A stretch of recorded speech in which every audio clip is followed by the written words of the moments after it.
లక్ష్మక్క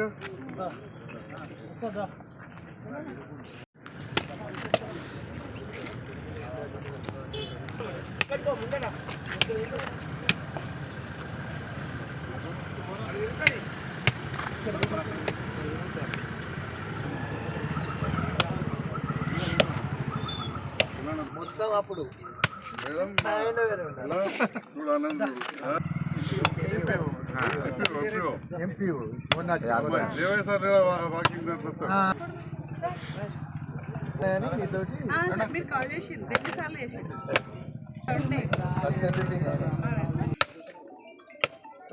Rajanna sir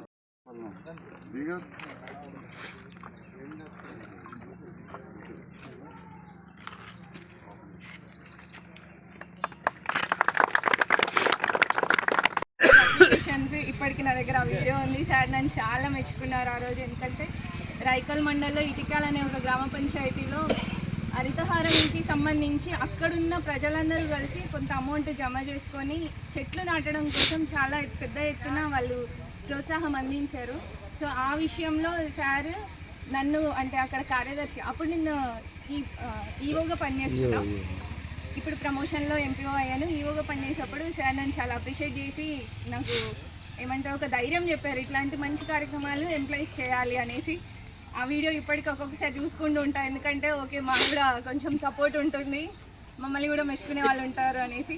మళ్ళీ ఆ నమ్మకం ఖచ్చితంగా తెచ్చుకుంటుంది. Thank you so much. ఒక 20 లక్షలు ఇవి తొందరగా మళ్ళీ మా ఎమ్మెల్యే గారి చేతుల మీద తొందరగా ఈ 2 నెలలు 3 నెలల తర్వాత ఈ ఎలక్షన్ రాకముందే మళ్ళీ తొందరగా ఓపెనింగ్ కావాలని మన కాన్స్టిట్యున్సీలో గతంలో చలిగల్లో కూడా పనులు ప్రారంభమైన పల్లె దవాఖానా అనేది గ్రామంలో అందరికీ అంటే ఏదైతే విద్య ఉందో వైద్యం కూడా చాలా అవసరం మనిషికి, మరి అందరికీ అందుబాటులో ఉండే విధంగా ఈరోజు 20 లక్షల రూపాయలతో ఇక్కడ చిట్టంగూడి గ్రామంలో వారి చేతుల మీద ప్రారంభోత్సవం చేయడం శుభపరిణామం. ఎందుకంటే ఇంకా పెద్ద ఎత్తున ఇక్కడ అయిన తర్వాత కూడా డీ గారు చెప్పినట్టు మళ్ళీ ఓపెనింగ్ కూడా వారి చేతుల మీద అద్భుతంగా చేసుకుందామని చెప్పడం జరిగింది. మరి ఇంకా అన్ని గ్రామాల లోపల కూడా ఈ హెల్త్ సెంటర్లు పూర్తిగా విస్తరింపజేయాలని ఎమ్మెల్యే గారికి అందరి తరఫున కూడా పేరు పేరున ధన్యవాదాలు తెలియజేస్తూ నాకు తెలుసు కొంతమంది అధికారులు ఫోర్జరీలు కూడా చేసిన చూసిన, కానీ ఒకళ్ళను నష్టపెట్టడం నాకు ఇష్టం ఉండదు. కాబట్టి చాలాసార్లు చెప్పి చూసిపోతా, కానీ ముఖం మీద మాత్రం చెప్తా. సో మీడియా ద్వారా కావచ్చు వినేటోళ్ళకు అర్థమవుతూ ఉండుంటుంది. ఎప్పుడైనా కానీ అధికారులు అంటే వాళ్ళు బాధ్యతగా పనిచేయాలి. అధికారులు బాధ్యతగా పనిచేసినప్పుడే ఆ గ్రామంలో డెవలప్ అవుతుంది. ఈ విషయంలో ప్రత్యేకమైన శ్రద్ధ పెట్టాలి. దాంట్లో ఈ తిప్పనపేట గ్రామం ఇంతకుముందే చెప్పినట్టు జగిత్యాల పట్టణానికి అత్యంత దగ్గర ఉంది. తప్పకుండా ఈ గ్రామంలో రైతులకు ఎలాంటి కూడా నష్టం జరగకుండా ఉండాలనే ఆలోచనతోటి గతంలో మాస్టర్ ప్లాన్ వస్తే కూడా కంప్లీట్గా రద్దు చేయించడం, దాని మీద రకరకాలుగా పుకార్లు పుట్టించారు. మాస్టర్ ప్లాన్ జగిత్యాల పట్టణానికి సంబంధించే పునఃసమీక్షించబడుతుంది అన్నారు. ఆ సమీక్షిస్తామన్న సందర్భంలో ఎలక్షన్ల కంటే ముందు చాలా కొంతమందికి ముందడిగా అడిగేయనియరు మాస్టర్ ప్లాన్లు అనేది. ఎందుకంటే తిప్పనపేటలో ప్రత్యేకంగా తెలవాలి.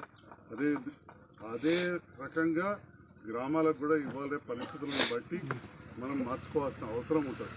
ఎట్టి పరిస్థితుల్లో రైతులకు నష్టం అయితే కలిసేయలేదు. కానీ ఏదైతే రియల్ ఎస్టేట్ ప్లాటింగ్ అవి చేసినప్పుడు మాత్రం నిబంధనలకు అనుగుణంగా పోవాలని చెప్పి కూడా ఈ సందర్భంగా తెలియజేస్తూ, మరి ఇప్పుడు ప్రజాప్రతినిధులు లేరు. పారిశుద్ధ్యం విషయంలో కావచ్చు, ట్రాక్టర్ మెయింటెనెన్స్ కావచ్చు, మా సఫాయి కార్మికులకు జీతాలు ఇచ్చే విషయాలు కావచ్చు, కరెంటు బుగ్గలు పెట్టే విషయంలో కావచ్చు ప్రత్యేకమైన శ్రద్ధ పెట్టాలి. చిన్న మండలం అయింది. మరి మా గౌరవ అక్క ఎంపీపీ గారు రామారావు గారు ఉన్నారు, మా గంగారావు ఉన్నాడు, ఈ మండలానికి సంబంధించిన ముఖ్య నాయకులు. అసలు ఆలోచించి ఈ మండలాన్ని ఏమైనా కొంత పునర్విభజన కూడా చేసుకోవాలి. మరి 5 గ్రామాలతో మండలం అయింది. అప్పుడు కొద్దిగా ఆదరబాదర అయింది. ఇప్పుడున్న గౌరవ ముఖ్యమంత్రి గారు కూడా కొన్ని విషయాల్లో మనం చెప్తే చాలా తక్షణం స్పందిస్తూ ఉన్నారు. మనం చెప్పిన 2 గ్రామాలు కూడా ఇప్పటికీ గ్రామ పంచాయతీలు అయినాయి. సో ఈ మండలాన్ని కూడా కొంత రీఆర్గనైజ్ చేసుకుంటే బాగుంటుంది.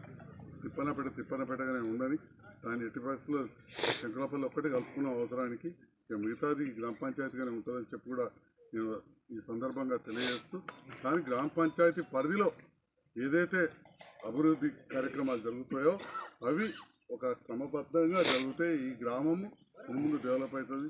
భూమి ఉన్న వాళ్ళకు కూడా రేపటి నాడు మంచి వాల్యూ వస్తుంది, గ్రామంలో ఉన్న వాళ్ళకు కూడా అన్ని రకాలుగా ఉంటుంది.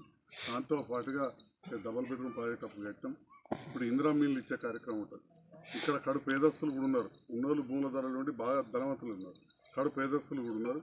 అలాంటి వాళ్ళకు ఇందిరమ్మ ఇల్లు ఇచ్చే కార్యక్రమంలో ఖచ్చితంగా నేను ఎక్కువ మందికి వచ్చే విధంగా చేస్తానని చెప్పి మన యువ నాయకులు మహేష్ గారికి, గంగాధర్ గారికి ఇద్దరు కూడా నేను మాట్లాడిన నిజమైన అర్హులు మీరు చెప్పండి. తప్పకుండా ఇక్కడ మన ఇందిరమ్మ ఇల్లు కూడా రేపటి నాడు తప్పకుండా ఇంకా లేని వాళ్ళకి ఇస్తామని చెప్పి ఈ సందర్భంగా తెలియజేస్తూ ఈ మంచి కార్యక్రమాన్ని ఏర్పాటు చేసిన మిత్రులకు హృదయపూర్వక ధన్యవాదాలు తెలియజేస్తున్నా. థ్యాంక్ యూ అని పేరు పేరున నా హృదయపూర్వక నమస్కారం తెలియజేస్తున్నా. ముఖ్యంగా తిప్పనపేట గ్రామస్తులకు ఒక మంచి పరిణామం, వాళ్ళందరికీ శుభాకాంక్షలు. దవాఖానా పెడుతున్నామంటే ఆ దవాఖానా బీమార్లు వచ్చిన వాళ్ళకి అని చెప్పి కూడా మనం అనుకోవద్దు. హాస్పిటల్ అనేది, వైద్య వృత్తి అనేది ఎప్పుడు కూడా మనం ఆలోచన చేయాలి. Prevention is better than cure అంటారు. అంటే బీమార్ అయ్యే కంటే ముందే నాది న్యాయం చేసుకునే దాని విధంగా హాస్పిటల్లో డాక్టర్ కావచ్చు, మా ఆశమ్మలు, సిస్టర్ అమ్మలు, ఏఎన్ఎంలు ఎవరైనా కానీ ఒక్క బీమార్ అయితే సూదించుడే కాదు, రాకుండా కూడా ఎన్నో జాగ్రత్తలు, టీకాల కార్యక్రమాలు అవన్నీ చేస్తారు. ఇది మన గ్రామంలో మన దగ్గర కేంద్ర రాష్ట్ర ప్రభుత్వ నిధులతోటి పల్లె దవాఖానతోటి ఆయుష్మాన్ ఆరోగ్య కేంద్రాలను కూడా ఇప్పుడు చేస్తూ ఉన్నాం. ఆ రకంగా ఇక్కడ 20 లక్షలతోటి 900 ఎస్ఎఫ్ అంటే చాలా పెద్దగా ఉంటుంది. ఆ 2 ఇళ్ళు కలిపి ఎంత ఉంటుందో అంతకంటే ఇంకా కూడా కొద్దిగా ఎక్కువ వస్తుంది. అంత పెద్దగా మంచిగా ఉంటుంది. దాని వలన మన ఏదైతే వైద్య సిబ్బంది, మన ఆశమ్మలు, ఏఎన్ఎంలు, ఇక్కడ డ్యూటీ డాక్టర్లు వచ్చినా కానీ కూర్చోవడానికి ఇక్కడ ఏర్పాటు చేసుకోవాలనుకుంటారు. కొంత ఊరికి దూరమైన మంచి ప్రశాంతమైన వాతావరణంలో ఉంది. ఇక్కడ కొంచెం కరెంటు పోల్స్ అవి షిఫ్ట్ చేయాలని చెప్పి కోరుతా ఉన్నారు. తప్పకుండా 100% చేయిస్తా అని చెప్పి ఈ సందర్భంగా చేస్తున్నాను. కానీ అది చేసేకంటే ముందే మన పని మొదలు పెట్టండి. నాకు తెలిసి అది వేయడానికి మనకు మీరు కరెక్ట్గా తీసుకుంటే పెద్దలు మాజీ సర్పంచ్ రాలింగ్ అని చెప్పినట్టు వెనక్కి మంచిగా తీసుకుంటే వాళ్ళకు డిస్టర్బ్ లేకుండా ఒక 2 ఫీట్లు ఇచ్చిపెట్టి తీసుకుంటే అయిపోతుంది. మరి అదేవిధంగా తిప్పనపేట పేరుకే గ్రామం కానీ జైత్యాల ఒక భాగం అయిపోయింది. జైత్యాలకే ఒక భాగమైన సందర్భంలో ఇక్కడ ప్రముఖులందరూ ఉన్నారు. గౌరవ ఎంపీఓ గారు ఉన్నారు, సెక్రటరీ గారు ఉన్నారు. ఒరే ఏంటంటే రేపటి ఇల్లు కట్టుకునేటప్పుడు కావచ్చు, ప్లాట్లు పెట్టేటప్పుడు మనందరం కూడా కొంత లేఅవుట్ పెట్టుకొని కొన్ని ప్రభుత్వ నిబంధనలు ఏమున్నాయో సంజయ్ కుమార్ చెప్పేది ఏం లేదు. ప్రభుత్వంలో నిబంధనల ప్రకారం ఏవైతే ఉంటాయో వాటికి అనుగుణంగా మనం రేపటి నాడు ఇక్కడ ఇల్లు కడితే, ప్లాట్లు పెడితే తప్పకుండా ఈ గ్రామం